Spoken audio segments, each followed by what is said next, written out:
Alisin siya sa entablado. Siya'y bulag. Masisira niya ang Steinway. Ang iisang pangungusap na ito, isang pampublikong insulto mula sa isang kilalang pianist, ay halos tuluyang nagbaon sa isang bagay na sanay naging isang himala. Tahimik at hindi pinapansin, si Anita Soriano ay mag-isang tumayo sa ilalim ng nakakasilaw na spotlight. Hindi siya kumurap, hindi siya nagsalita, basta lumapit siya sa piano at umupo. Nang dumampi ang kanyang mga daliri sa mga tekla, nanigas ang buong madla. Ang lumabas ay hindi basta musika lamang. Isa itong mensahe, isang galaw, isang panawagan. Ito ang kamanghamanghang kwento ng isang dalagang walang nakikita, walang pangalan at walang sariling entablado, ngunit nagturo sa mundo na makinig hindi gamit ang tainga kundi ang puso. Ang kristal asul na ilaw ay tumama sa ingrandeng entablado ng Harmonic Theater sa Boston na parang malamig na talim. Isang lugar ito kung saan minsang umaling-awngaw ang mga dakilang sonata sa katahimikan na sobrang banal, na pati ang bagsak ng karayom ay maririnig. Ngayong gabi, puno ng karangyaan at prestihiyo ang bulwagan. Daan-daang panauhin sa mamahaling kasuotan ang dumalo para sa rehearsal ng International Harmony Gala, isa sa pinakamahahalagang okasyon sa mundo ng klasikal na musika. Sa gitna ng ganitong perpeksyon, isang hindi inaasahang bagay ang babasag sa ilusyon. Isang batang babae ang dahan-dahang lumitaw mula sa likod ng pelos na kurtina. Payat, may kayumangging balat, nakasuot siya ng simpleng itim na damit, walang disenyo, walang kislap. Sa kanyang kamay ay may hawak siyang puting tungkod, hindi lang palatandaan ng pagkabulag, kundi simbolo rin ng mga natutong makakita sa ibang paraan. Siya si Anita Soriano. 15 taong gulang, ipinanganak na bulag. Walang pangalan sa mundo ng musika, walang kinatawan at walang kahit anong formal na pagpapakilala. Mabagal ngunit matatag ang kanyang mga kilos, maingat pero matapang. Itinaas niya ang kanyang kanang kamay mula sa tungkod, pinatigil ito sa ere sa ibabaw ng makintab na ibabaw ng Steinway and Sons Model D234 ang hiyas ng mga piano. Doon dumating ang tinig, matulis at malupit, parang bubog na humihiwa sa katahimikan. Alisin siya sa entablado, masisira niya ang piano. Ang sigaw ay hindi nagmula sa isang ordinaryong manonood. Galing ito sa tanyag na si Roberto Reyes, ang malamig na hari ng American Classical Piano. Nakasuot ng custom-tailored na itim, ang kanyang pilak na buhok ay kumikislap sa ilaw na parang peking halo. Ang kanyang mga mata ay nakatutok kay Anita, matalim at malamig. Ito ang parehong titig na minsang gumupo sa mga pangarap ng iba sa isang sulyap. Bulag siya? Sino ang nag-isip na magandang ideya na paglapitin ang isang bulag, walang pangalan na bata sa $150,000 kong Steinway? Hindi ito performance para sa awa. May ilang tumawa sa likod ng entablado, may mga umubo sa gitna ng mga manonood, ang ilan ay umiwas ng tingin, nahihiya. Ngunit ang ilan ay tahimik na tumango, palatandaan ng hindi inaming pagsang-ayon. Walang tumutol, walang nagtanggol sa kanya. Ang mga salita ay nanatiling mabigat sa ere, parang katotohanang hindi pwedeng questionin. Ngunit hindi umatras si Anita. Tumayo siyang tuwid, iniharap ang kanyang ulo sa tinig, hindi dahil nakikita niya ito, kundi dahil hinarap niya ito ng may tahimik na lakas. Ang tungkod ay nanatili sa kanyang kamay, hindi ginamit. Lumapit pa siya, tumuloy sa mata ng bagyo. Sandaling huminto, bahagyang tumagilid ang kanyang ulo na para bang ramdam niya ang bawat matang nakatutok. Pagkatapos, tahimik siyang umupo sa harap ng piano. Mula sa likod ng entablado, muntik nang sumigaw si Reyes. Pigilan siya! Mapapahiya lang siya sa harap ng buong mundo.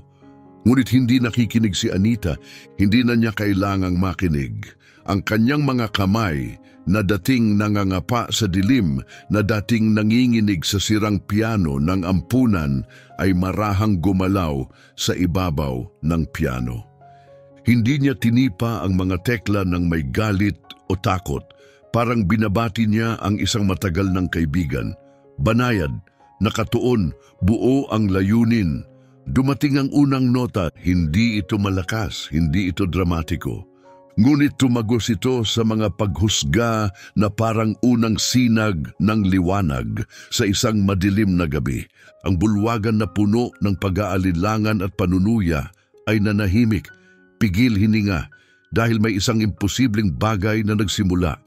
Ang tugtog mula sa mga daliri ni Anita ay hindi lang musika, ito ay tunog ng isang paglalakbay na wala ni isa sa kanila ang nasaksihan. Isang landas na nilakbay sa katahimikan, na babalot ng anino, pasa ng mga hindi nakikitang bigat. 2 taon na ang nakalipas. Sa isang malamig at maulap na hapon sa Hartford, Connecticut, huminto ang isang government van sa harap ng Eastbrook Conservatory of Music. Isang eksklusibong paaralan para sa mga anak ng diplomat, sikat na kompositor at mga elite sa industriya ng musika. 13 taong gulang si Anita noon, bulag mula pagkasilang, ulila mula 3 taong gulang, at bumaba siya ng van na may dala lamang na lumang maleta, punit-punit na puting tungkod, at isang sira-sirang braille reader. Walang sumalubong sa kanya. Technically, hindi siya tunay na estudyante. Tinanggap siya sa ilalim ng espesyal na programang pantao na tinawag na Silent Observer. Isang titulong may dignidad ang tunog, pero sa totoo ay nangangahulugang hindi siya kabilang sa klase, recitals, o kahit sa paggamit ng mga instrumento. Sa Eastbrook, kung saan bawat bata ay may dalang pangalan at pamana, si Anita ay isang aninong dumaraplis sa marmol na pasilyo. Mula sa unang araw pa lang, natutunan niyang maglaho. Hindi siya nagsalita, tahimik siyang gumalaw. Hindi siya kumatok sa kahit anong pintuan. Sa halip, umuupo siya sa labas ng Room 2B kung saan nagtuturo si Professor Mario Aquino ng harmonic theory. Kahit hindi siya nakakakita, natutunan niyang kilalanin ang yabag ng propesor kung kailan ito kumakatok sa pisara gamit ang kaliwa imbes na kanan. Minememorya niya ang mga ehersisyo na tinutugtog sa loob, ang musikang lumalabas sa bahagyang nakabukas na pintuan. Sa kanyang hita, tinutuntun niya ang melodiya gamit ang haplos. Nagpapraktis siya ng ritmo sa pagbibilang ng hakbang ng mga estudyanteng palabas. At pagbalik niya sa kanyang maliit na dorm na para sa mga hindi opisyal na kalahok, hinahaplos niya ang malamig na dingding, binabalikan ang mga tunog ng araw, ang mga notang naipon sa katahimikan. Ang pinakamasakit para kay Anita ay hindi lang ang pagiging isinasantabi, kundi ang tahimik na pagsang-ayon ng mga taong nakapaligid sa kanya. Walang sumigaw sa kanya, pero wala ring bumati ng hello. Agad na iniiwas ang mga mata, binabago ang daan para makaiwas sa kanya at palaging nagsasara ang mga pinto bago pa man siya makalapit. Minsang nagkamali siya ng pasok sa isang silid pagsasanay isang gabi. Sa loob ay si John Navarro, isang puting estudyante at anak ng isang senador ng estado. Napangisi ito at tumingin sa mga kaibigan ng may pangungutya. Kailan pa tinanggap ng paaralan ang mga alagang hayop, naghalakhakan ng buong silid. Walang sinabi si Anita. Tumigil lang siya sa kinatatayuan. Ang kanyang kamay ay mahinahong nakapatong sa gilid ng piano. Pagkatapos ay tumalikod siya at lumabas, dala ang katahimikan na mas mabigat pa sa anumang sagot. Ngunit ang pait ng mapanirang biro ay lumusot sa kanyang puso ng mas matalim kaysa sa alinmang sugat na kanyang naranasan. Pati ang dorm supervisor na si Imelda Cruz ay nagbibigay ng mga babala na balot sa kabaitan. Anita, ang paaralang ito ay may matibay na reputasyon. Sikapin mong huwag gawing alanganin ng mga tao. Ang salitang iyon, alanganin, tila banayad, halos inosente, ngunit taglay ang bigat ng isang tahimik na insulto. Hindi ito sigaw, pero nakakasakit din. Lalo pang lumubog si Anita sa sarili, ngunit sa halip na sumuko, mas pinili niyang makinig. Napansin niya ang mga bagay na hindi pinapansin ng iba, ang bahagyang luslos sa sahig ng practice room sa ikatlong palapag, eksakto sa bagsak ng ika-4 na beat. Napansin niyang mas mahusay magdala ng mga bass note ang ikalawang palapag, mas nararamdaman hanggang sa buto ang pag-ugong. Nagsimula siyang bumuo ng musika sa kanyang isipan. Walang instrumento, walang leksyon, walang nakaimprentang nota. Pero sa kanyang utak, bumubuo ng simponya ang katahimikan. Isang gabi, matapos ang lecture ni Professor Mario Aquino tungkol sa harmony, nanatili si Anita sa labas ng silid. Nakaupo siyang tahimik, ang kanyang kamay ay nakaangat sa hangin. Ang mga daliri gumagalaw na parang tumutugtog ng imahinasyong tugtugin. Tahimik siyang pinanood ni Professor Aquino mula sa hallway. Hindi siya nagsalita, hindi siya gumambala, dahil sa sandaling iyon, naunawaan niya ang isang mahalagang bagay. Hindi kailangan ni Anita ng liwanag para marinig ang musika. Nauunawaan niya ito mula sa mas malalim na pinanggagalingan. Bumuhos ang ulan sa labas, pinuno ng malabong ulap ang buong Eastbrook. Humihip ang malamig na hangin sa mga koridor ng bato at matagal nang nakasarado ang mabibigat na pinto ng mga silid-aralan. Sa Grand Hall, abala ang mga piling estudyante sa usapan tungkol sa scholarship, mga pagtatanghal sa Carnegie Hall at mga kontratang pang-record, mga oportunidad na nakalaan lamang sa may pribilehiyo.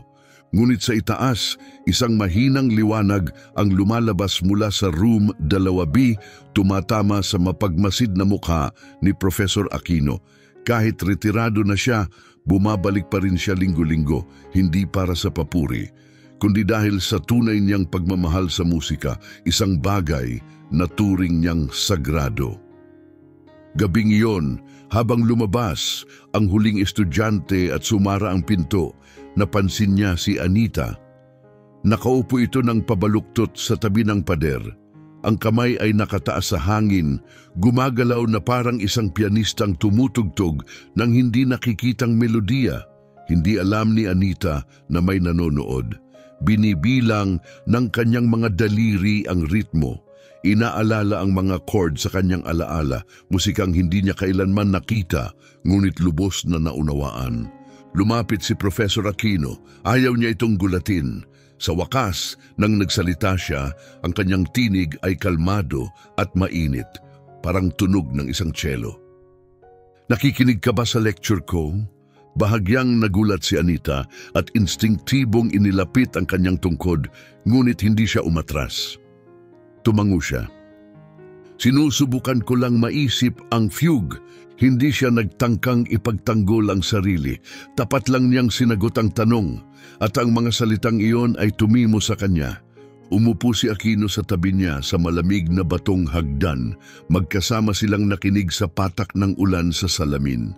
Maya-maya, tiningnan niya si Anita, isang batang napakayong tila marupok, pero puno ng apoy, at nagsalita ng isang payak na kataga. Huwag kang humingi ng tawad, ipagpatuloy mo lang ang pagtugtog ng tama. Ito ang kauna-unahang tunay na imbitasyon na natanggap ni Anita sa Eastbrook. At mula sa gabing maulan na iyon, nabuo ang isang ugnayang tahimik ngunit tunay at matibay. Hindi sa ingranding bulwagan ginanap ang kanilang mga leksyon. Naganap ito sa isang madilim at basang storage room kung saan naroon ang isang luma at pudpod na upright piano. Amoy ng lumang sheet music at nakalipas na panahon ng paligid. Walang orchestra, walang Steinway. 2 tao lang, isang batang walang pagkakakilanlan at isang propesor na minsang tinawag na henyo. Hindi nagturo si Professor Aquino gamit ang teknikal na mga termino. Nagkwento siya, mga kwento kung paanong ang isang fugue ay tila paghahabol sa isang kaluluwa sa lilim. Kung paanong ang isang major chord ay maaring magdala ng bigat ng dalamhati, depende sa kung ano ang nauna rito. Pinapatunog niya ang mga ritmo sa tuhod ni Anita. Tinuruan niya itong ipwesto ang mga kamay para maramdaman ang vibrasyon sa kahoy, hindi lang pakinggan ang tunog. Itinuro niya kung paano damhin ang damdamin, hindi lang kilalanin ang mga nota. Ang D minor ay hindi laging malungkot, Ania. Ito'y lilim lang ng isang liwanag na nawala. Lahat ng yon ay sinimsim ni Anita na parang tuyong lupa na uhaw sa ulan. Hindi niya kailanman kailangang ulitin ang isang leksyon. Mabilis siyang matuto, hindi normal na bilis. Ngunit hindi iyon ang ikinamangha ni Aquino. Ang tumatak sa kanya ay ito. Si Anita ay hindi tumutugtog para humanga ang iba. Tumutugtog siya dahil kailangan niya ito. Ang musika ay hindi lang pangarap para sa kanya. Ito ang kanyang lifeline, ang tanging wika na hindi hinawahan ng pang-aalipusta o pagtaboy. Nang dumating ang tagsibol, sumibol ang sariwang mga dahon sa alikabok na bintana ng lumang silid pagsanay. Noon ginawa ni Profesor Aquino ang isang bagay na hindi pa niya nagawa sa 40 taon ng pagtuturo. Sumulat siya ng liham ng rekomendasyon para sa isang estudyanteng walang ID, walang opisyal na pangalan, walang lugar sa anumang listahan. Sa kanyang liham para sa Young Virtuosos Showcase, hindi niya binanggit ang pagkabulag nito. Hindi niya tinalakay ang lahi nito. Hindi niya inilarawan ang mga hirap nito.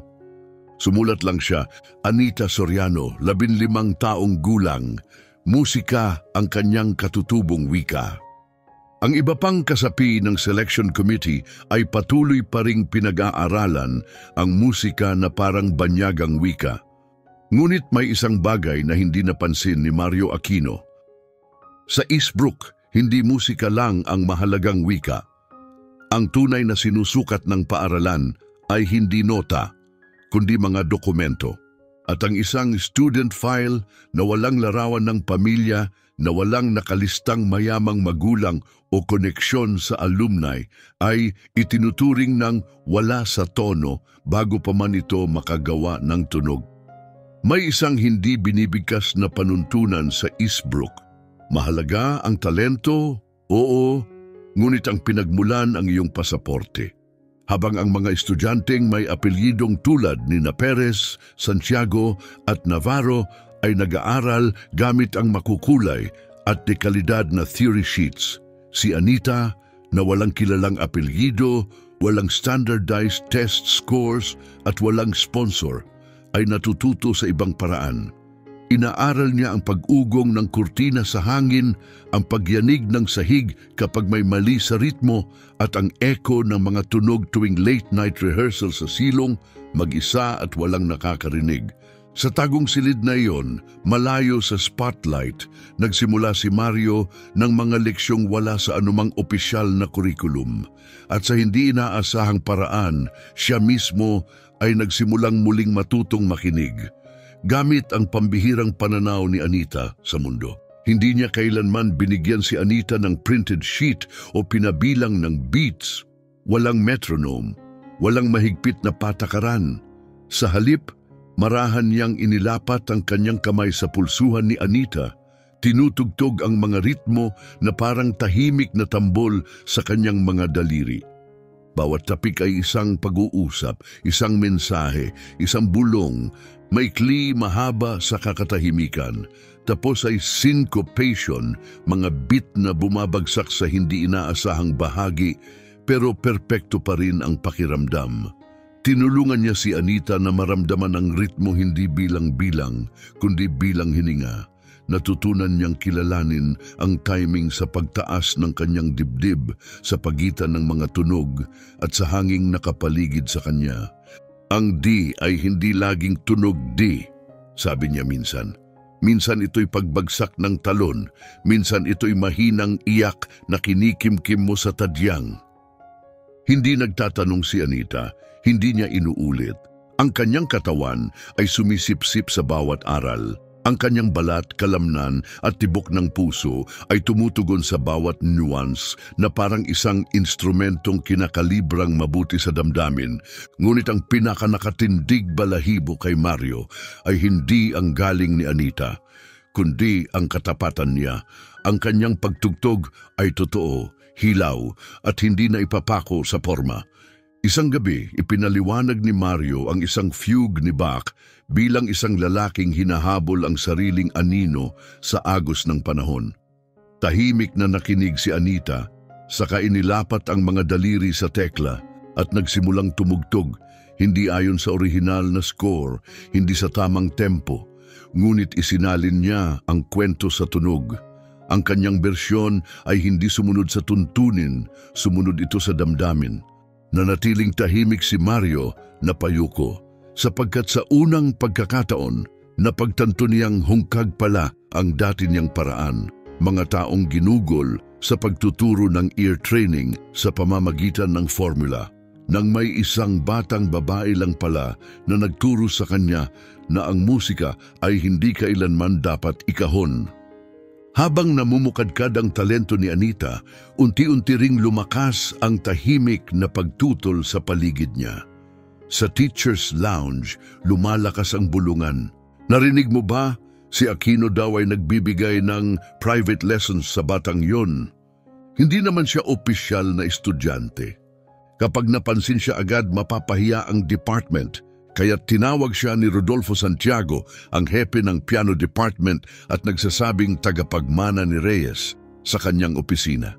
Naiintindihan kong mayroon kang personal na proyekto, maingat niyang sabi. Pero kung lumampas ito sa hangganan, may magiging kapalit, hindi kanlungan ng Eastbrook para sa emosyonal na eksperimento.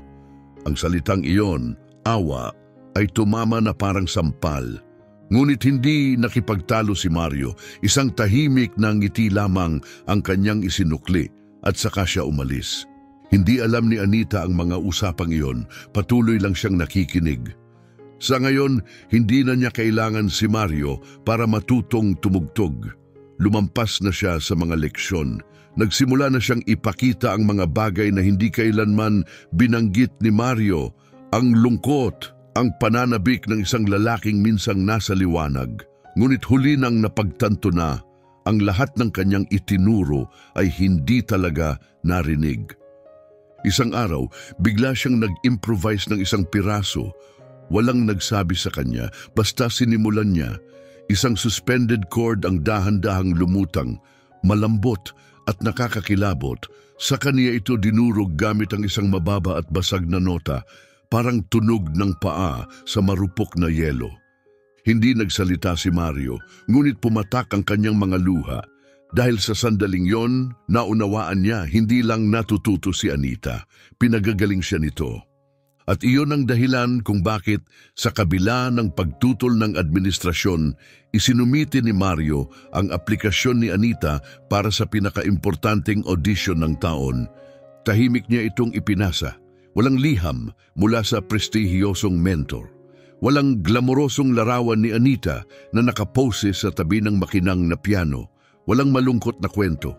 Isang bagay lang, isang maikling audio file, isang recording na ginawa ni Anita sa silong isang maulan na hapon, isang improvised melody, walang tempo marking, walang key signature, walang pamagat, tanging purong tunog, at buong puso siyang naniniwala na ito ang katapatan, ang bagay na matagal nang nakalimutan ng mundo ng klasikal na musika.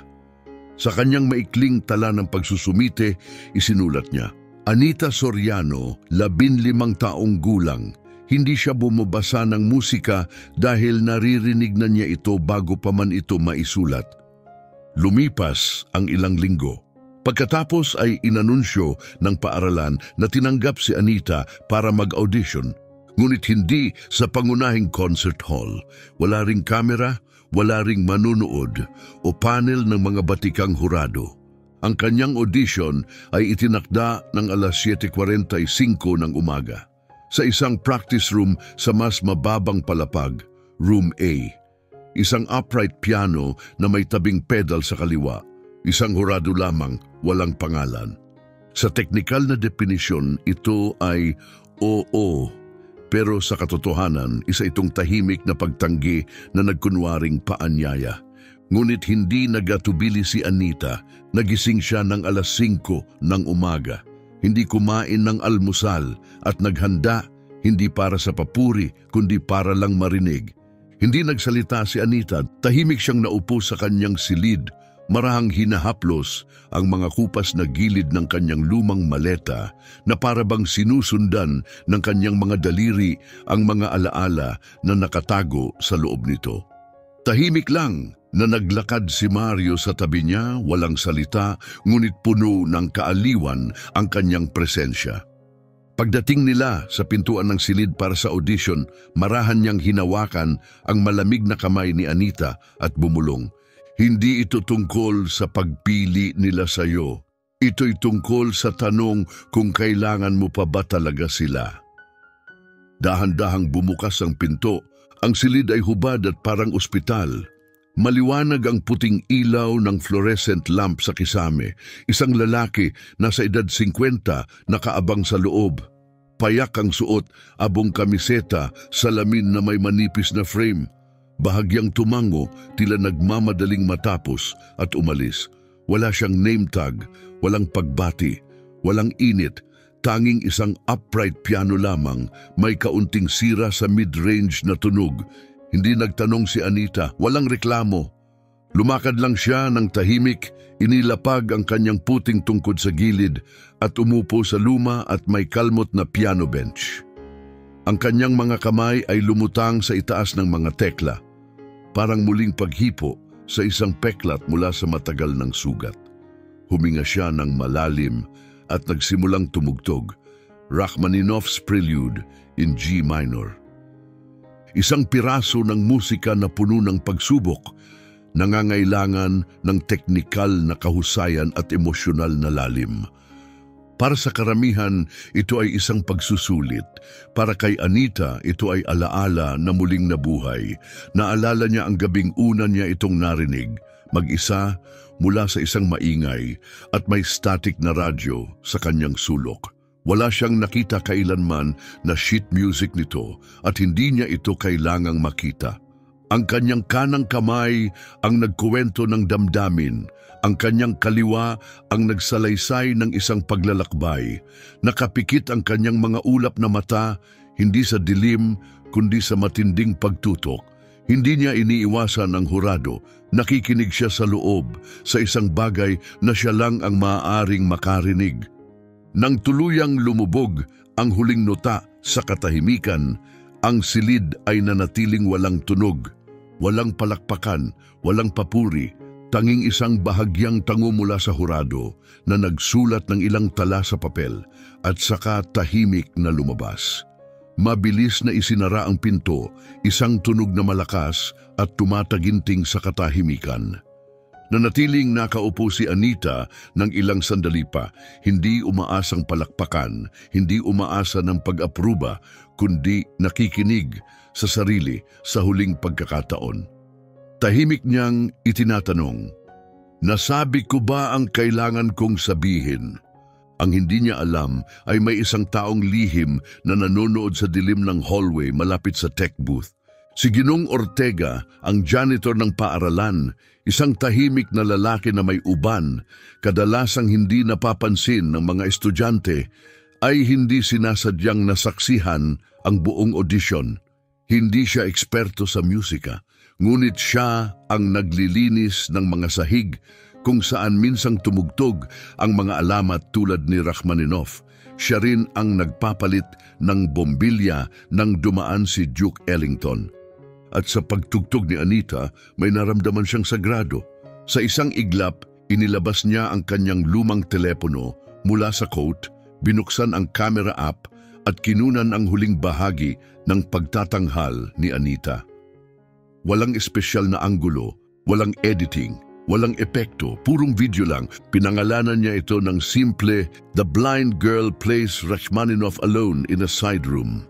Pagkatapos, in-upload niya ito sa isang lumang musicians forum na sinalihan niya pa noong early 2000s, umaasang may isang taong makakaalala ng sandaling iyon.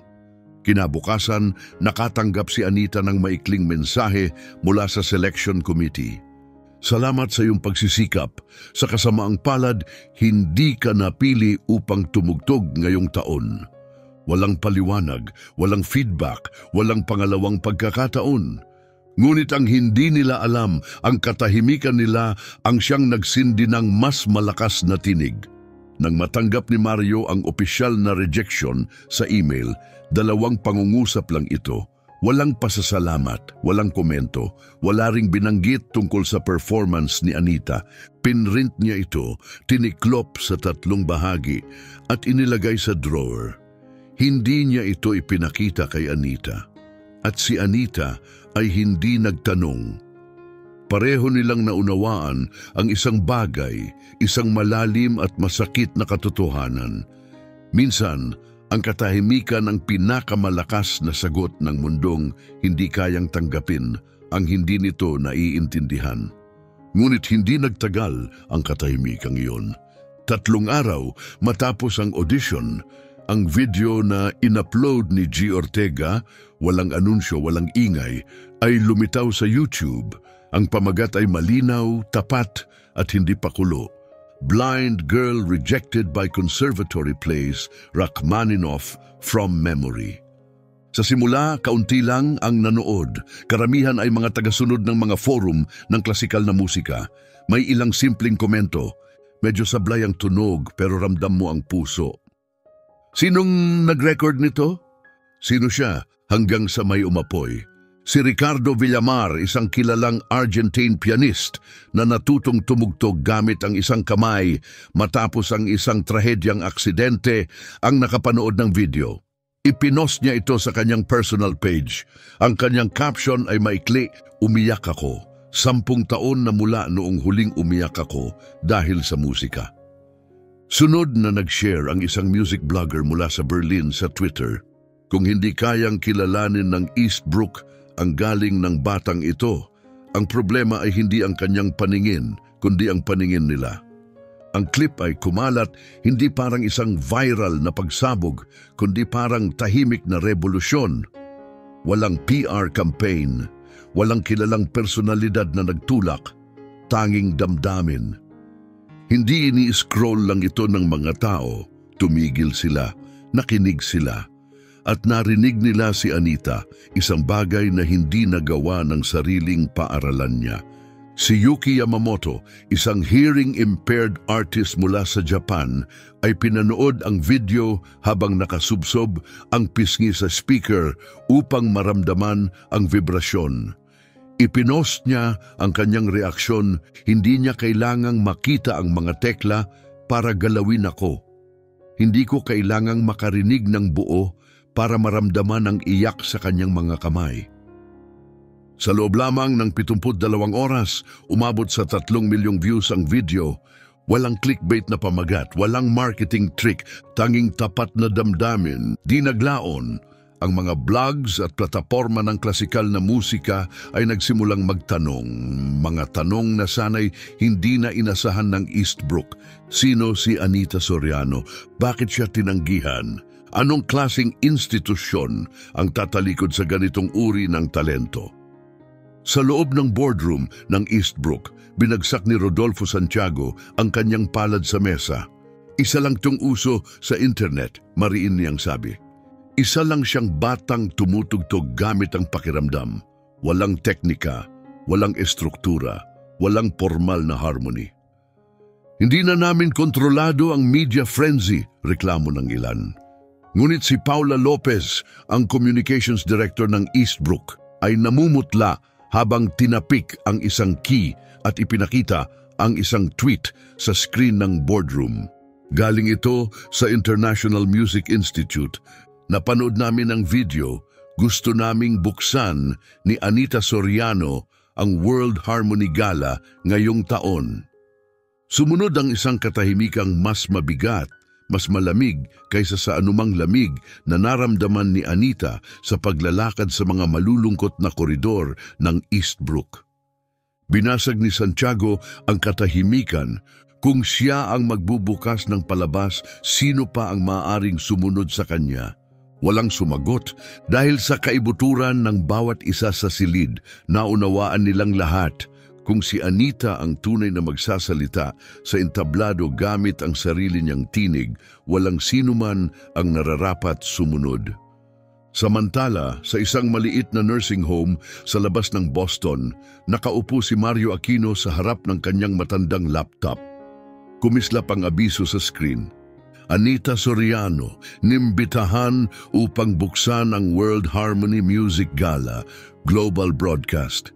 Ipinikit niya ang kanyang mga mata, hindi siya umiiyak, mahina lang siyang bumulong. Sa wakas, ang tinig na hindi kailanman inanyayahan, hindi na kailangang hintayin ng paanyaya. Kinabukasan, bago pa sumilip ang araw sa kurtina, nakaupo si Anita sa isang lumang kahoy na mesa sa maliit nilang apartment na kasama si Mario. Maingat niyang sinusundan ng daliri ang naka-emboss na braille letters sa isang makapal na sobre na nagmula sa New York, ipinadala overnight. Hindi niya ito pinunit, hindi na niya kailangang gawin. Ang tekstura ng unang mga salita pa lang ay nagsabi na ng lahat. International Gala of Human Harmony, Performance Invitation. At sa kauna-unahang pagkakataon, hindi na siya ang humihiling na mapakinggan. Ang mundo na ang humihiling sa kanya. Ang International Gala of Human Harmony ay hindi ordinaryong kaganapan. Ginaganap taon-taon sa prestihiyosong Crescendo Hall sa New York. Pinupuno ito ng pinakamalalaking bituin sa musika, Lang Lang, Alicia Keys, Yo-Yo Ma. Ngayong taon, ang tema, Breaking Barriers Through Sound. May broadcast ito sa mahigit 60 bansa. Ang pangalan ni Anita Soriano nasa pinakaunang slot. Kasunod niya, walang iba kundi Roberto Reyes, ang parehong pianistang minsang lumait sa kanya sa harap ng daan-daan. Ang lalaking nagsabing hindi siya karapat-dapat lumapit sa isang Steinway. Nang matanggap ni Reyes ang lineup, binagsak niya ang papel. Isang bulag? Isang batang babae na walang nakakakilala? Hindi ito melodrama? Seryosong performance ito? Hindi malakas ang kanyang tinig. Ito ay malamig, eksakto. Parang isang taong sanay maging tagapagdesisyon kung ano ang mahalaga. Maingat na sumagot ang kanyang tagapayo, si Romina Herrera. Ipinilit ng organizers, lumagpas na sa 30 milyong views ang video niya. Nais nila ng simbolo. Naningkit ang mga mata ni Reyes. Simbolo o moral ticket seller lang? Sa isang pagpupulong para sa koordinasyon ng gala, kapansin-pansin ang tensyon. Eksaktong dumating si Reyes, malinis ang Amerikana, suot ang itim na salamin at perpekto ang tindig. Lumapit siya kay Ronald Santos, ang artistic director na kilala sa mga konsyertong inihahain para sa mga pangulo. Diretso ang binitiwang salita, palitan ang order. Hindi ako papayag na tumugtog pagkatapos niya. Hindi kumurap si Santos, tahimik ang kanyang tinig. Malaya kang umatras, Ginoong Reyes, siya hindi na. At sa sandaling iyon, hindi kahihiyan kundi takot ang sumilay sa mga mata ni Reyes. Hindi takot kay Anita, kundi takot na mawalan ng kapangyarihan. Takot na ang kanyang pamana ay unti-unting napapalitan. Hindi ng karibal, kundi ng katotohanan mismo. Samantala, sa isang simpleng hotel room malapit sa venue, nakatayo si Anita sa harap ng bintana sa ika-17 palapag. Walang assistant, walang entourage, tanging bulong ng hangin ng New York at ugong ng trapiko sa ibaba. Nasa likod niya si Mario, hawak ang kanyang performance dress. Itim. Simple, walang kinang, walang burda. Hinipo ito ni Anita at ngumiti, hindi ito kailangang kuminang, Ania. Kailangan lang nitong tumunog ng tama. Tumango si Mario. Ngayong gabi, maririnig ka ng mundo sa ibang paraan. Bahagyang tumagilid ang ulo ni Anita, hindi sa mata, hindi sa paghusga, kundi sa bagay na nakalimutan na nila, ang puso. At nang gabing iyon, sa ilalim ng gintong arko ng Crescendo Hall, habang bumubukas ang pelos na kurtina at lumitaw ang mga salita sa screen, opening performance, Anita Soriano, USA. Lumakad siya papunta sa liwanag. Ito ang batang minsang sinabihang hindi bagay, na itinakwil dahil siya'y bulag, na tinanggihan dahil wala siyang apelyido, sponsor o titulong dala. Ngunit ngayong gabi, hindi siya lumabas para maghiganti. Lumabas siya upang ibahagi ang tinig na minsang sinubukang patahimikin. Dim ang ilaw ng rehearsal kumpara sa spotlight ng show, ngunit sapat na para ipakita ang kalmot sa entablado, ang kupas na gilid ng frame ng piano. Kalma si Anita. Hindi nagmadali, hindi nag-alinlangan. Walang humawak sa kanya, hindi niya kailangan ng gabay. Ang kanyang mga pandama ay sumusunod sa pagkaluskos ng sahig. Sa mahina ngunit malinaw na hinga ng technician sa gilid, sa amoy ng pawis mula sa upuan ng konduktor. Ito ang kanyang mga palatandaan, hindi nakikita ngunit lubos na nauunawaan. Nahanap niya ang kanyang lugar sa tabi ng Steinway at Sons D234, ang grand piano para sa mga elite. Ang makintab nitong ibabaw ay sumalamin sa kanyang mukha. At sa nakaraan na minsang tumangging bigyan siya ng lugar sa instrumentong ito. Umupo si Anita. Maingat niyang inilapag ang kanyang puting tungkod sa gilid. Pagkatapos ay inilapat ang kanyang mga kamay sa mga tekla. Walang sheet music, walang metronome, walang conductor. Tanging katotohanan na isinambit sa nag-iisang wika na hindi na maaaring baliwalain ng mundo. Walang nagsabi sa kanya kung kailan magsisimula. Tahimik siyang naupo sa harap ng piano. Sa gilid ng entablado, nakatayo si Reyes na nakayakap ang mga braso. Matalim ang titig, naghihintay sa kanyang pagkakamali. Handa siyang sumugod, bawiin ang entablado sa sandaling siya ay madapa. Ngunit ang sumunod ay gumiba sa lahat ng inaasahan. Hindi sinimulan ni Anita ang isang klasikong obra. Hindi niya ginamit ang Rachmaninoff o Bach upang humanga. Hindi siya tumugtog ng anumang pamilyar. Sa halip, lumika siya ng isang ganap na bagong musika. Doon mismo, sa mismong sandaling iyon. Isang melodiya na hindi mula sa nakasulat na nota, kundi mula sa alaala, sugat at hininga. Ang unang nota, isang malambot at naglalambiting G, ay lumutang na parang tinig ng isang batang naghahanap sa gitna ng karamihan, umaasang muling matagpuan ang isang pamilyar na boses. Sumunod ang mga kalat-kalat na chord, wasak at muling tinahi, parang mga lumang alaala na binubuo sa ilalim ng kalungkutan. Ang kaliwang kamay niya ay nagsalaysay ng pagtutol, hindi lang lungkot, mga chord na nanginginig sa tahimik na galit. Ang kanang kamay ay gumalaw ng mabilis, hindi pinakinis, ngunit tapat, parang mga daliring humahanap sa dilim para muling mahagkan ang isang nawalang tao. Sa loob lamang ng ilang minuto, nagbago ang buong silid. Tumigil sa galaw ang mga technician, walang humipo sa ilaw. Pinabayaan ng sound engineer ang mga control. Ni ang rehearsal director ay hindi kumilos.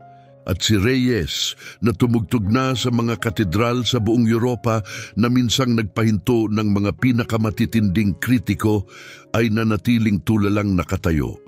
Dahil naintindihan niya ang kanyang naririnig at kinatakutan niya ito, hindi tumutugtog si Anita upang humanga. Tumutugtog siya upang magpahayag. Bawat nota ay hindi lamang musika, kundi isang mensahe, isang tinig para sa lahat ng minsang tinanggihan. Hindi dahil walang galing, kundi dahil hindi sila akma. Ang mga mababang nota ay parang mga palihim na panunuya na dinanas niya sa Eastbrook. Ang mga mataas ay parang mga duyan ng awit ng isang inang ang boses ay nabubuhay na lamang sa alaala. At saka dumating ang sandaling walang tunog. Kapwa nakapahinga ang kanyang mga kamay, tatlong tibok ng katahimikan. At sa espasyong yon, narinig ng madla ang kanilang sarili, ang pag-ayos sa kanilang upuan, ang higpit sa kanilang lalamunan.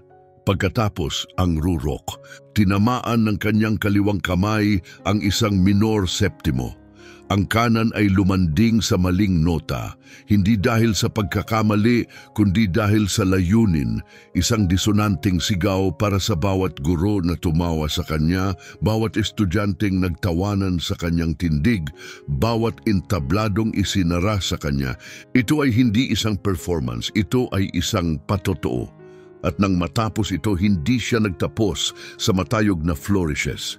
Nagtapos siya sa katahimikan, walang palakpakan, walang tagpo ng ilaw, walang biglaang blackout. Nanatili si Reyes sa anino, ngunit ngayon ang nakita niya ay hindi na isang bulag na babae.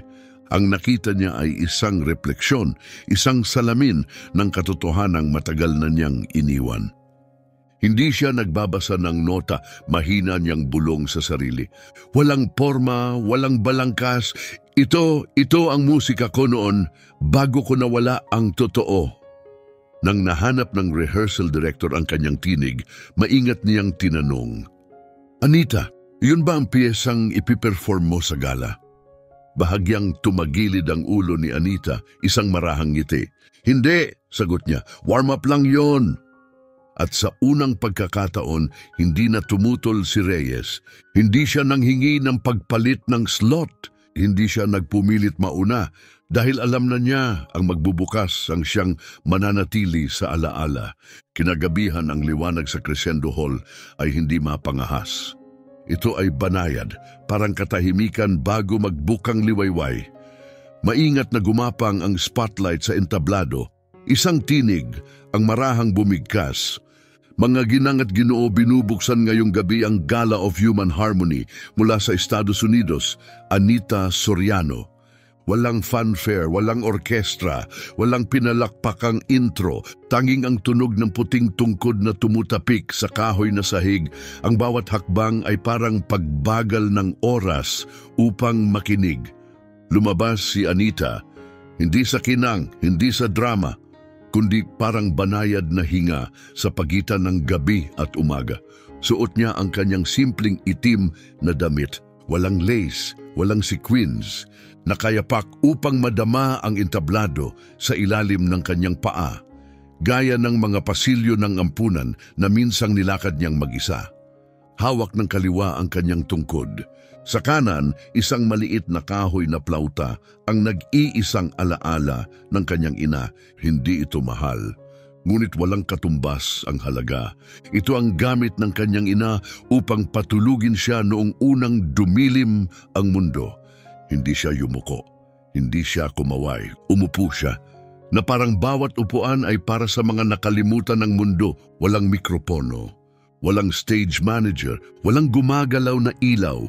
Maingat niyang inilapag ang plauta sa kanyang tabi, inilapat ang kanyang mga daliri sa mga tekla at nagsimula, hindi ng isang performance, kundi ng isang kwento.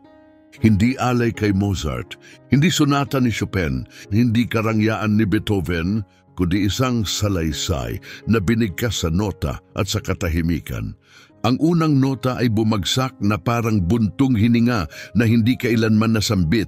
Sumunod ang isang incomplete minor chord, parang lullaby na hindi natapos ng kanyang ina. Ang kanyang kaliwang kamay ay tumugtog ng mabibigat na hakbang, parang mga yapak sa Eastbrook na walang pumapansin. Ang kanang kamay ay marahan, parang daliring muling sinusundan ang mga lumang sugat. At ang mga tagapanood, ambassador, donor, mga haligi ng mundo ng musika ay hindi na nanonood na parang taga-sulyap. Nakaupo sila na parang mga batang muling tinuturuan kung paanong makinig. At saka sila umiyak, hindi dahil sa awa, hindi dahil siya'y bulag, hindi dahil nakabasag siya ng hadlang, kundi dahil sa unang pagkakataon may tumugtog para sa kanila. Hindi upang humanga sila, kundi upang ibahagi ang bagay na matagal na nilang inililibing sa loob nila. Sa kalagitnaan, inangat ni Anita ang kanyang mga kamay mula sa piano. Hindi siya tumayo. Tahimik niyang kinuha ang kahoy na plauta, inilapit ito sa kanyang labi at tumugtog. Hindi nang kilalang tugtugin, hindi nang inensayong melodiya, kundi ng tunog ng alaala, ng pagkawala, ng pag-ibig, ng liwanag sa gitna ng dilim. Ang tunog ng plauta ay marupok, hindi matalim, kundi nanginginig, parang tinig ng isang batang tumatawag mula sa isang lugar na matagal nang nakalimutan. At sa panginginig na iyon, may taglay itong isang bagay na mahalaga, pag-asa. Isang tahimik na paniniwala na hanggat kaya niyang lumikha ng tunog, buhay pa rin siya. Ang buong teatro ay huminto sa paghinga, hindi dahil sa ingrandeng pagtatanghal, kundi sa katahimikan ng katotohanan. Sa likod ng entablado, mahigpit na nakakapit si Reyes sa gilid ng kanyang upuan, maputla ang mga kamao, hindi dahil sa galit, kundi dahil sa pagtanto. Alam niyang hindi niya kayang kuwestiyonin ang kanyang nasasaksihan. Wala na siyang salita, hindi dahil perpekto ang musika ni Anita, kundi dahil ito ay totoo. At ang katotohanan hindi kailanman nangangailangan ng pagtatanggol. Nang tuluyang lumubog ang huling nota ng kanyang plauta, hindi bilang wakas kundi bilang paanyaya sa katahimikan, dahan-dahang ibinaba ni Anita ang instrumento at iniangat ang kanyang mukha. Hindi upang makakita kundi upang makadama. Walang tumayo agad, nanatiling tahimik ang bulwagan. Hindi dahil sa pag-aalinlangan, kundi sa pagmumuni. Hindi tiyak ng mga tao kung ano ang kanilang naranasan. Ang tanging alam nila, ang kanilang mga puso ay tumugon sa paraang hindi nila maipaliwanag. Hanggang sa isang tao ang tumayo, pagkatapos ay isa pa, at dahan-dahan tumayo ang buong madla, hindi dahil sa tradisyon, hindi dahil sa galing, kundi dahil kailangan nilang tumayo. Hindi para palakpakan ng kanyang husay, kundi upang sabihing, patawad kami. Para sa mga tao ng katahimikan, para sa mga tinig na hindi kailanman narinig. Sa likod ng entablado, tahimik na tumayo si Mario Aquino, inalis ang kanyang salamin. Hindi siya umiyak, hindi siya nagsalita, marahan niyang bumulong. Ang batang hindi kailanman inalok ng upuan ay siyang nagpatayo sa buong mundo. Kinabukasan, mula New York hanggang Tokyo, sumabog ang mga balita. Isang musikang lindol mula sa isang bulag na babae. Anita Soriano, ang bagong tinig ng ika-21 siglo. Hindi isang pagtatanghal, isang paggising. Ang opisyal na video ng kanyang pagtatanghal sa gala ay in-upload. Umabot ito sa 5 milyong views sa loob ng 24 na oras. Dumagsa ang mga mensahe, mga alok para sa interviews, talk shows, multimilyong kontrata. Ngunit hindi tumugon si Anita, hindi siya nag-post, hindi siya lumabas, hindi siya tumanggap ng regalo. Tahimik siyang naupo sa kahoy na mesa ng kanilang hotel room. Ang kanyang mga daliri ay gumagalaw sa mga imahinasyong tekla. Inaalala ang bawat tunog mula sa kanyang alaala. 3 araw matapos ang gala, dumating ang isang kinatawan mula sa Silver Sound Records, isa sa mga pinakatanyag na recording labels sa buong mundo. Nakaitim na suit, may dalang puting orchids at isang kontratang 30 pahina na naka-ink sa ginto. Binuksan ni Anita ang pinto. Hindi niya ito pinapasok. Hindi siya ngumiti o nakipagkamay. Bahagyang tumagilid ang kanyang ulo at nagtanong, "Alam mo ba kung ano ang prelude?" Napatigil ang lalaki. Panimula? Bahagya siyang tumango. Kung gayon ang nangyari nung gabi, hindi pa yun ang kwento. Simula pa lamang yun. At hindi pa ako handang ilimbag ang unang pahina. Walang makapagsabi kung bakit niya tinanggihan ang lahat. Walang interview, walang press conference, walang pagtanggap ng alok. Ayon sa manager ng hotel, nag-check out si Anita ng 4:00 ng madaling araw kasama si Professor Aquino, dala lamang ang isang maliit na maleta, kanyang puting tungkod at plautang kahoy ng kanyang ina. Ang destinasyon nila, Salzburg, Sa mga bundok, sa Eastbrook Conservatory, isang liham ang dumating sa boardroom. Isang anonymous donor ang nag-alok ng $2 milyong na grant sa isang kondisyon. Ang pondo ay ilalaan sa isang training program para sa mga musikerong may kapansanan. Ang pangalan ng programa, The Anita Soriano Initiative. Tahimik na naupo si Rodolfo Santiago ang minsang tumanggi sa kanyang audition. Sa harap niya, nakalatag ang New York Times front page. Ang headline, tumugtog siya ng 6 na minuto. Nakinig ang mundo sa loob ng 6 na milyong segundo. Ang sa kauna-unahang pagkakataon sa kanyang karera, nagduda siya. Hindi niya alam kung ito ay bagong kabanata o kung siya ay matagal nang nabura sa kwento. Malayo sa mga kamera, sa isang maliit na kahoy na kubo sa kagubatan ng Salzburg, hindi tumutugtog si Anita. Hindi siya nagpa-publish, hindi niya binabanggit ang kanyang pangalan. Tuwing umaga, lumalakad siya ng nakayapak sa nagyayelong damo, nauupo sa tabi ng bintanang tanaw ang Alps at nakikinig. Sa hangin, sa mga ibon, sa katahimikan. Hindi ako nawawala, minsan niyang sinabi kay Mario. Naghihintay lang ako para sa tunay na Kabanata 1. Samantala sa kabilang panig ng mundo, patuloy pa rin si Roberto Reyes sa mga konsyerto, puno pa rin ang mga bulwagan. Nanatiling tanyag ang kanyang pangalan, flawless pa rin ang kanyang mga daliri. Ngunit sa loob, hungkag ang musika dahil mula nung gabing iyon, isang linya ang hindi na umalis sa kanyang isipan. Tumutugtog ako upang makuha ang madla. Tumutugtog siya upang iligtas ang mga kaluluwa at iniligtas niya ako kahit hindi niya kailanman nakita ang aking mukha.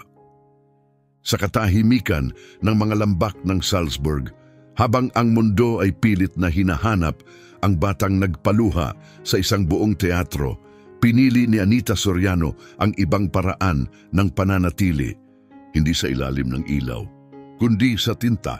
Nagsimulang dumating ang mga liham, mga sulat kamay, nanginginig ang mga letra, may lumatkupas na mga postcard. Hindi mula sa mga artista, hindi mula sa mga kritiko, kundi mula sa isang bilanggo na sumulat gamit ang lapis mula sa silid-aklatan. Isang batang may bone cancer, 10 taong gulang. Isang binging batang lalaki na natutong tumugtog ng piano sa pagdama sa sahig. Isang ama na may demensya na hindi na maalala ang pangalan ng kanyang anak. Mula sa mga taong hindi kailanman tinawag sa pangalan. Hindi sumagot si Anita ng salita. Sa halip, sumagot siya ng musika, hindi sa email, hindi sa recordings, kundi sa mano-manong isinulat na sheet music, sa kayumangging tinta, sa seda, mga notasyon na walang nagturo sa kanya, musikang walang kailangan na sukat, tanging damdamin, at walang ginawang kopya. Dahil may mga awiting hindi kailanman nilikhang ulitin, kundi upang matanggap lamang ng mga pusong tunay na nangangailangan na marinig ito. Walang copyright, walang pangalan, walang pag-aangkin. Bawat piyesa ni Anita ay hindi isinulat para angkinin, kundi upang maramdaman. Tugon ito sa mga sugat na walang pangalan, sa mga alaala na walang bibig. Hindi kailanman pumirma si Anita sa kanyang mga komposisyon. Tanging isang linya lang ang makikita sa ibaba, naka-emboss sa braille, makinig gamit ang bahaging nakalimot na sa wika. Isang ina na nawalan ng 4 na taong gulang na anak dahil sa cancer ay nakatanggap ng sobre sa kanyang mailbox. Walang return address. Tanging pangalan niya isinulat sa kamay. Sa loob nito, isang sulat kamay na piyesa na may pamagat, ang hiningang iniwan mo. Walang makakapagtugtog nito ng perpekto. Ngunit nang ibigay niya ito sa isang batang pianistang subukan, ang mga notang lumutang sa silid ay parang hiningang naiipit sa pagitan ng tulog at alaala. Hindi siya umiyak, hindi siya nabasag. Tahimik siyang naupo. Ang kamay ay nakapatong sa kanyang dibdib, mahina niyang bulong. Nandito ka pa rin. Sa isang kulungan sa Georgia, isang lalaking nagsisilbi ng 17 taon ay sumulat ng liham. Aniya, gabi-gabi niyang tinatapik ang mga daliri sa pader. Sinusubukang maalala ang tunog ng piano ng kanyang ina. Isang linggo matapos iyon, nakatanggap ang kulungan ng isang piyesa, walang may akda, walang pamagat, kundi naalala ng pader. Ang bawat paghinto ay sumusunod sa ritmo ng kanyang mga daliri laban sa ladrilyo, walang instruksyon, walang guro. Umupo siya sa plastik na mesa at tinugtog ito gamit ang likod ng kanyang mga kamay. At sa unang pagkakataon sa halos 20 taon, umiyak siya. Hindi dahil sa pagkakasala o pag-iisa, kundi dahil may nakarinig sa tunog na hindi naririnig ng iba. Hindi umabot sa media ang mga kwentong ito. Lumipat sila kaluluwa sa kaluluwa. Isang guro ang gumamit ng musika ni Anita upang ituro sa mga batang bingi kung paano madama ang ritmo gamit ang kanilang palad. Isang binatilyo sa nursing home ang muling isinulat ang huling bahagi ng isang piyesa at tinugtog ito para sa kanyang kaibigang mamamaalam. Isang lalaking may autism ang ginamit ang isang piyesa ni Anita bilang background music ng kanyang unang video tungkol sa sakit ng hindi makapagsalita pero kailangan pa ring maunawaan. At sa isang lugar sa mundo, patuloy na tumugtog si Roberto Reyes. Ngunit ngayon, bawat beses na siya'y nauupo upang tugtugin ang isang nocturne, isang tahimik na tanong ang bumabalik sa kanya. Kailan ako huling sumulat ng musika para lang tulungan ang isang taong ayaw ng maramdamang invisible? Sa Eastbrook Conservatory, isang estudyanteng bulag na nagngangalang Noir ang nakakita ng piyesang nakadikit sa pinto ng ensemble room. Walang pamagat, walang pangalan, tanging isang linya para sa mga hindi kailanman pinili, ngunit patuloy pa ring nagsalita.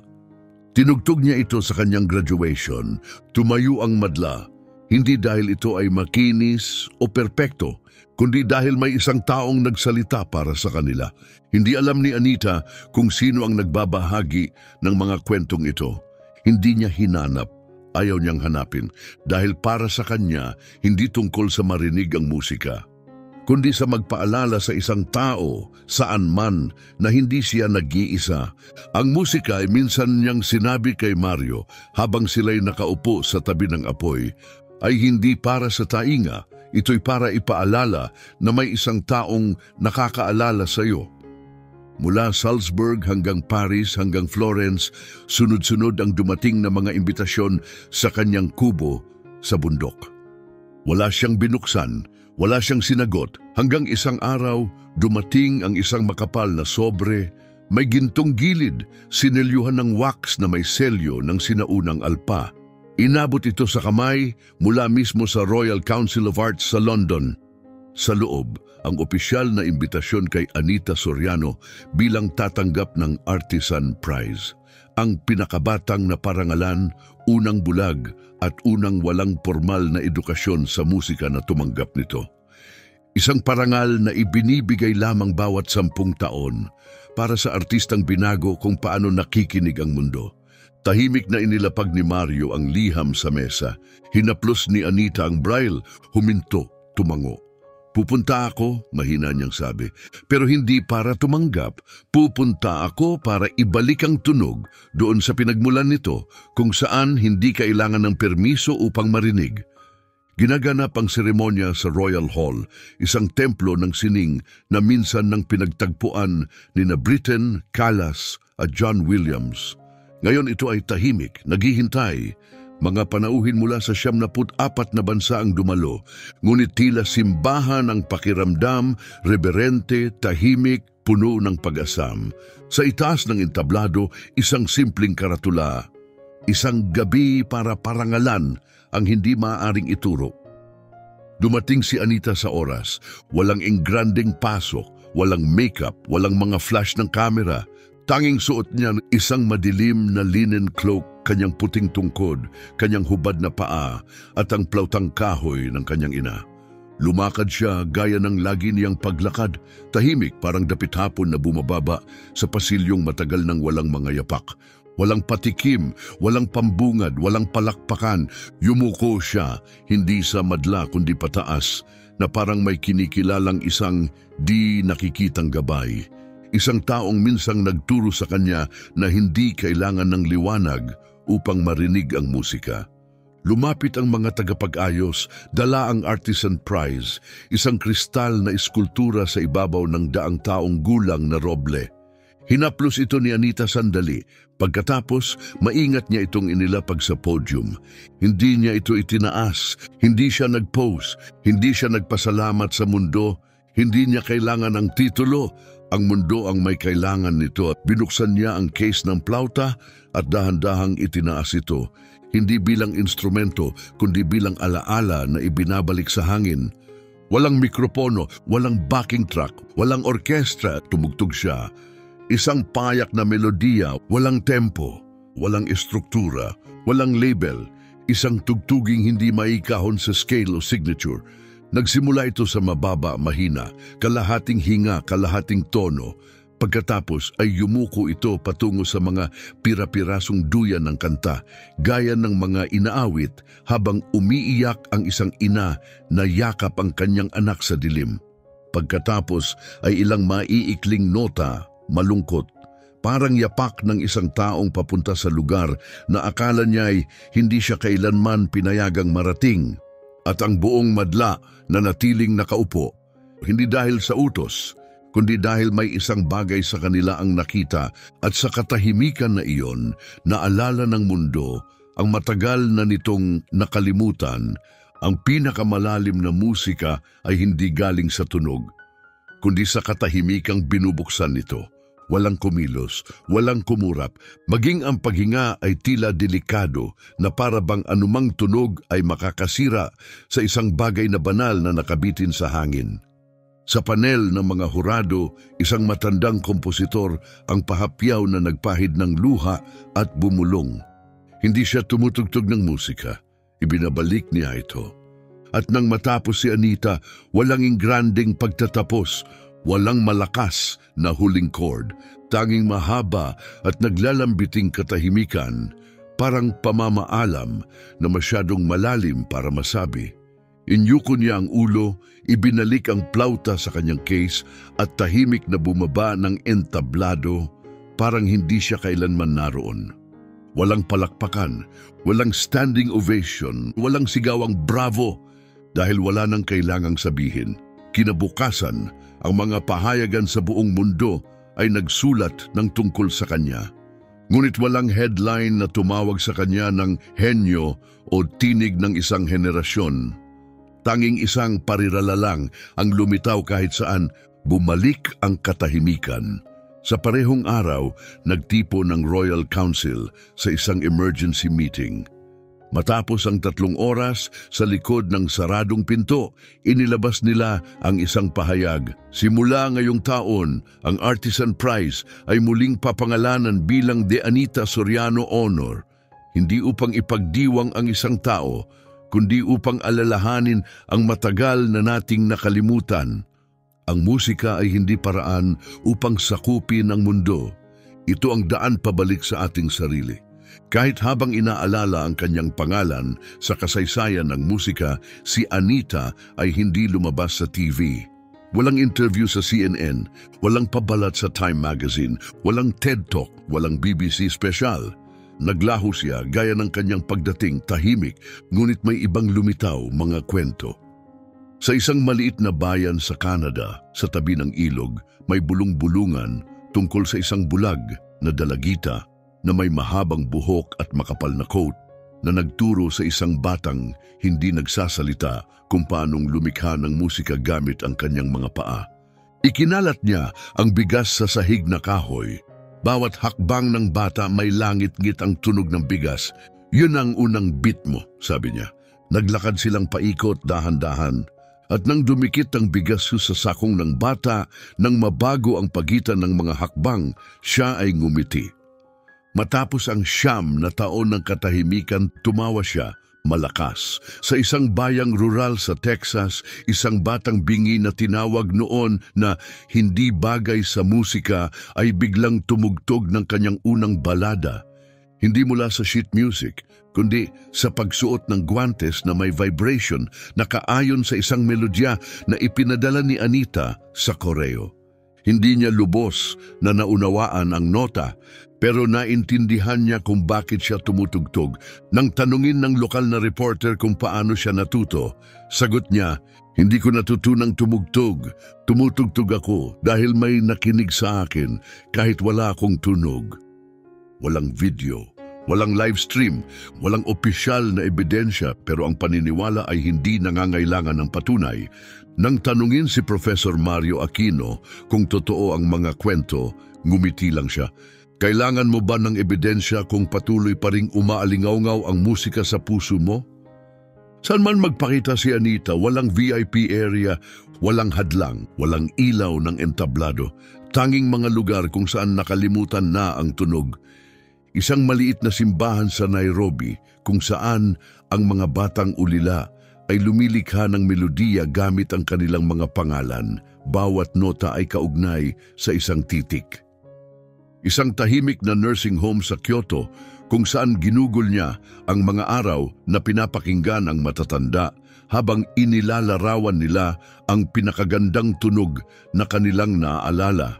At ginawa niya itong isang simponya, ipinakoreo pabalik sa kanila. Isang upuan sa istasyon ng bus sa Portugal kung saan iniwan niya ang isang mano-manong komposisyon na katiklop sa ilalim ng kahoy para sa isang taong hindi alam kung ano ang hinihintay nila. Samantala, sa Eastbrook Conservatory, ang lugar na minsang tumanggi sa kanya, maraming nagbago. Kahit hindi kailaman naisulat ang kanyang pangalan sa mga record, ang kanyang presensya ay bumiyak sa bawat saradong pinto. Ang mga pader na dating may larawan ng mga puting kompositor at virtuoso, ngayon ay may isang bakanteng frame. Sa ilalim nito isang karatula, hindi siya nag-aral dito, pero siya ang nagturo sa amin. Naglunsad ang conservatory ng bagong programa Listening Literacy, isang kurso na obligado sa bawat first-year student. Ang unang leksyon, isang buong oras ng katahimikan, walang instrumento, walang theory, tanging ang tunog ng silid ng isa't isa ng sarili.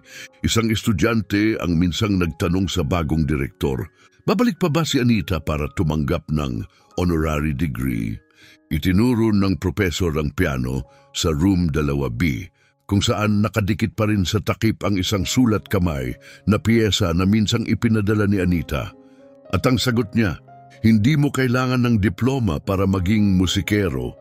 Kailangan mo lang ng lakas ng loob upang tugtugin ang unang nota, kahit lahat ay umaasang mabibigo ka." Kahit hindi na siya nakikita, si Anita ay nararamdaman kahit saan. Sa isang silid-aralan sa Mexico City, ang mga batang bulag ay nagpipinta ng ritmo gamit ang watercolor at hangin. Sa mga plataporma ng tren sa Paris, ang mga street musician ay nagsisimula sa isang nota, parang bulong ng pasasalamat. Sa mga pusong dating naniniwalang ang musika ay para lang sa mahuhusay, sa elite, sa piling iilan. Ngayon ay nakikinig muli. Hindi hinanap ni Anita ang mga entablado. Hinahanap niya ang mga tahimik na lugar. Mga lugar kung saan hindi kailangang ipalabas ang musika, kundi hayaan lang itong mabuhay. At doon, nang walang kamera o palakpak, may isang taong hihinga at magsisimula muli, hindi sa ningning kundi sa katotohanan at sa tapang na makinig. Ang kwento ay nagtatapos. O baka dito palang nagsisimula sa Eastbrook Conservatory, ang mismong lugar kung saan minsang nilibot ni Anita ang mga pasilyo na walang nakakakita, na ang kanyang mga yapak ay dumaan sa mga saradong pintong hindi kailanman bumukas. Ngayon, ang lugar na iyon ay may bagong pinto. Matapos ang mga taon ng pambabatikos, pagkawala ng pondo at panawagan mula sa alumni at mga artist, napilitang harapin ng pamunuan ng Eastbrook ang katotohanang matagal ng malinaw. Hindi tinanggihan si Anita dahil sa kakulangan ng talento, tinanggihan siya dahil sa kakulangan ng pananaw. Sa ilalim ng presyur mula sa isang petisyong pinirmahan ng mahigit 30,000 scholar, musikero at guro, bumoto ang board ng buong pagkakaisa na magtayo ng bagong pakpak ng konservatory. Hindi bilang paghingi ng tawad, kundi bilang pagkilala na minsan ikinandado ng institusyon ang musika sa mga taong pinakanangangailangan nito. Ang pangalan ng bagong lugar, Soriano Wing, the Unbiased Music Theory Wing. Isang espasyong hindi sinusukat ang tunog sa lakas nito kundi sa hangarin. Kung saan walang tinig ang masyadong mahina at kung saan ang unang nota ay hindi pinagdududahan kundi tinatanggap. Ang Soriano Wing ay hindi katulad ng kahit anong gusali na nakita ng Eastbrook noon. Walang gintong tarangkahan, walang pulang karpet, walang dambuhalang larawan ng mga maestro, walang elitistang studio na may grand piano. Sa halip, ito'y isang lugar na hindi itinayo para makita, kundi para makinig. May mga studio na may 3 dimensyon na sound system kung saan ang mga hindi makarinig ay maaaring madama ang musika sa kanilang balat. Maluluwag na hallway, walang hagdan na sumasagot sa galaw gamit ang banayad na pagbabago ng liwanag. Ginagabayan ang mga may kapansanan sa paningin na parang tahimik na kasama. Isang silid ng musika na iniimbitahan ang mga estudyante na lumikha gamit ang ordinaryong bagay, mga tasa, lubid, hininga, maliliit na bato.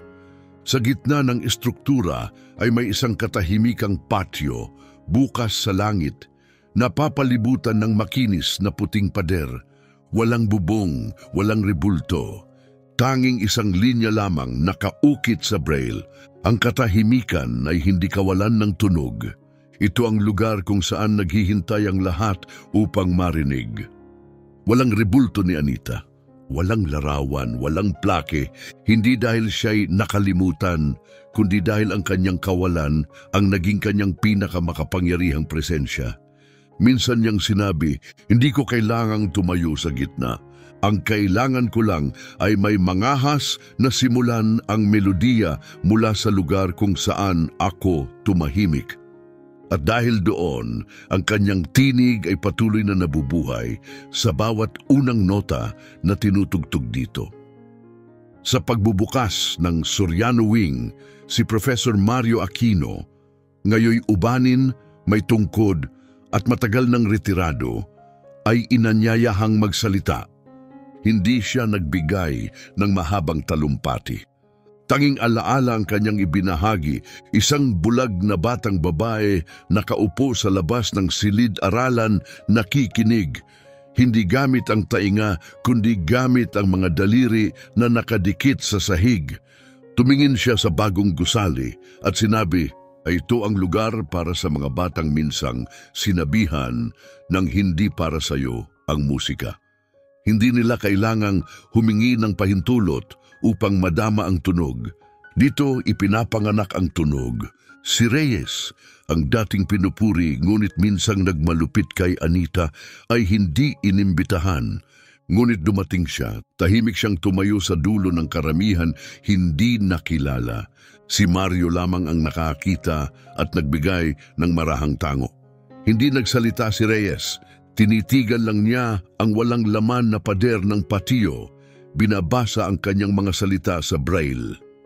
At sa unang pagkakataon, sa loob ng maraming taon, inalis niya ang kanyang salamin, ang kanyang mga mata, hubad sa proteksyon, parang pinagmamasdan ng espasyo kung saan nabuwag ang lahat ng akala niyang alam niya tungkol sa musika.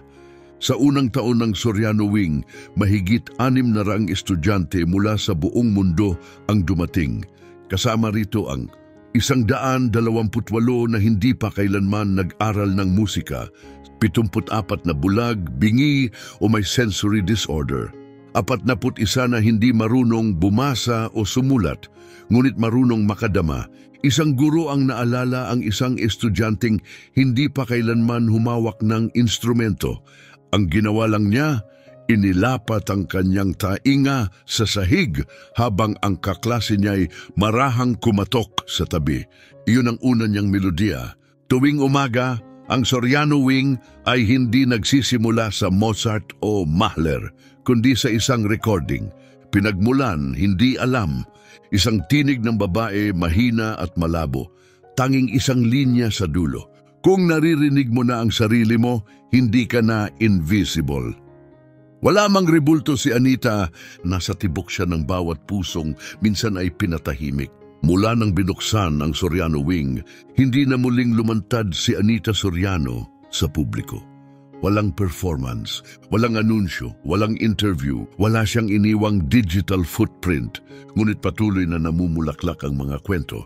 Sa Lisbon, isang guro sa musika ang pumasok sa library at nakita ang isang batang bulag na tumutugtog ng lumang plastic na tubo sa tabi ng isang bata.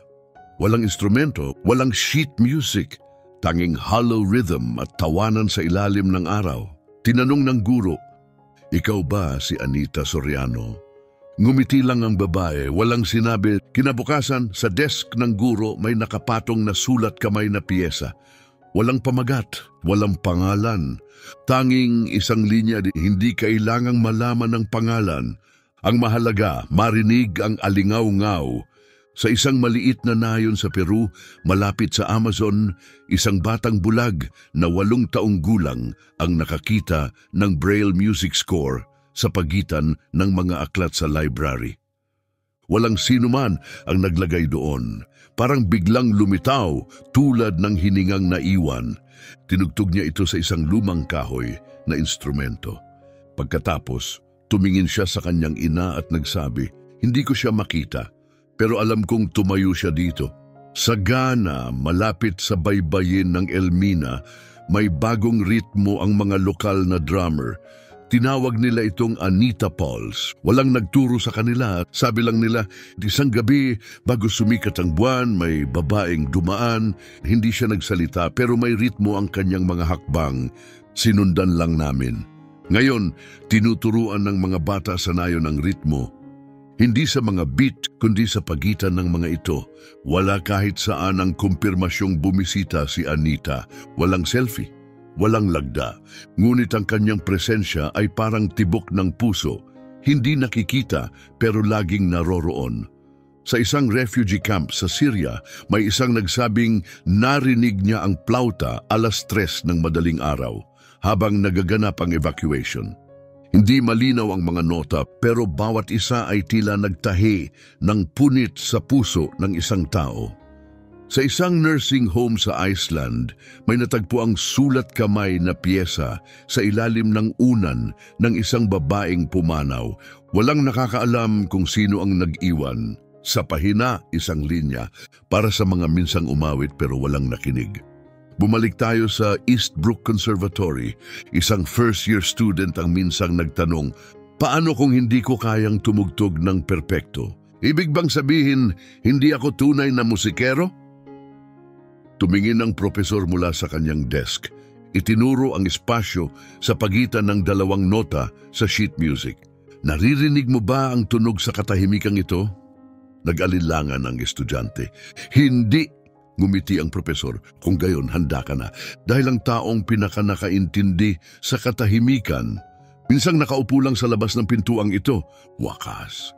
O baka, simula pa lang.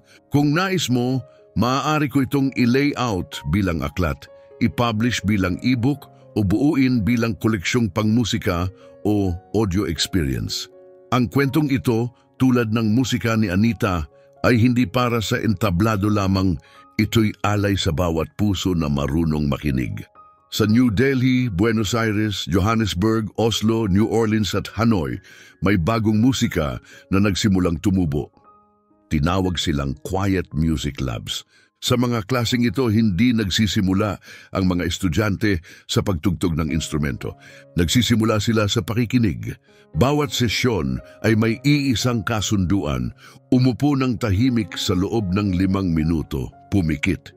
Huwag hahawak sa anuman. At saka itatanong ng guro, "Ano ang narinig mo?" At sa bawat sagot, isang bagong awitin ang ipinapanganak, hindi mula sa mga nota sa pahina, kundi mula sa mga puwang sa pagitan ng tunog. Mula sa hindi nakikita, hindi napapansin, at tunay na nadarama. Samantala, si Reyes, ngayoy matanda na, matagal nang nagretiro, ay tahimik na namumuhay sa isang maliit na apartment sa tabing ilog ng Boston. Wala nang entablado, wala nang palakpakan, tanging isang alikabok na piano ang makintab nitong ibabaw ay kupas na. At isang piyesang isinulat sa braille ang nasa stand. Hindi niya ito mabasa, ngunit tinutugtog niya ito tuwing umaga mula sa alaala, mula sa pagsisisi. Sa isang seminar noon, tumingin siya kay Mario Aquino at nagtanong, kung isusulat ko muli ang lahat ng komposisyon ko para lang sa isang batang babae na minsan kong itinulak palayo. Upang maramdaman niyang tanggap siya, huli na ba ang lahat? Tahimik na sumagot si Mario, hindi kailanman huli kung isusulat mo ito gamit ang mga bagay na nawala sa iyo. Hindi nawala si Anita Soriano. Nalusaw siya sa ritmo ng mundo, sa mga tunog ng batang tumutugtog sa mga lata sa eskinita, sa mga hiningang naging duyan ng awit, sa unang notang tinugtog ng mga kamay na minsang naniwalang hindi sila karapat-dapat lumikha ng musika. Isang umagang taglamig sa isang tahimik na baryo sa bundok ng Bhutan, may nakitang isang piraso ng sheet music na nakasabit sa pinto ng isang maliit na templo. Walang pamagat, walang pangalan, walang instruksyon. Tanging isang linya lang, kung may narinig ka sa loob ng katahimikan, ibig sabihin minsan ay naroon ako. At kaya ang batang minsang pinahiya dahil sa paghawak ng isang Steinway. Ang batang itinakwil, kinalimutan, itinulak sa katahimikan, ang siyang nagturo sa mundo hindi lamang kung paanong makinig sa musika, kundi kung paanong makinig sa sarili. Hindi hinangad ni Anita Soriano na maalala bilang alamat. Ninais lang niyang may isang tao, isa lang, ang makadama na siya'y nakita, na hindi na siya invisible. At mula sa hangaring iyon, mula sa isang masakit na pampublikong pagtanggi, mula sa isang walang pangalang piyesa at isang lumang plautang kahoy, binago niya ang paraan ng ating pakikinig habang buhay. At ikaw, nakarinig ka na ba ng isang melodiya hindi sa tunog, kundi sa pinakatahimik na bahagi ng iyong puso? Kung oo, inaanyayahan ka naming ibahagi ito sa mga komento sa ibaba. Dahil marahil, ang kwento mo ang kailangan marinig ng iba. Kung hinipo ka ng kwentong ito, i-like mo ito, i-share sa isang kaibigan at mag-subscribe sa aming channel. Dito kami nagbabahagi ng mga paglalakbay na humihigit pa sa mga nota at instrumento. Tungo sa kaluluwa ng musika at pagkatao. Dahil ang ilang musika, hindi kailangang malakas. Kailangan lang nitong maging sapat ang lali upang manatili sa'yo, magpakailanman.